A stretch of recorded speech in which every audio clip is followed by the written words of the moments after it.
Another day, another iPhone. iPhone 13 Pro Max, widescreen problem. Oh shit!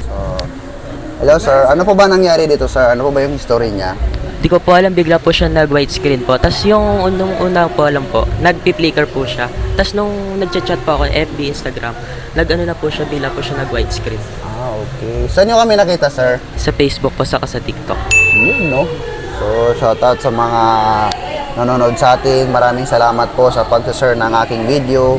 Maraming salamat po sa pagtitiwala. So guys, ito na, i-fix na natin yung pagka-widescreen ng cellphone nila boss. Halos lahat naman ng technician, alam naman yung ganitong solution. Naka-depends na lang yun sa performance or warranty mo. So sa may gusto pala magpagawa sa amin, mag-PM kayo dito guys. Cellphone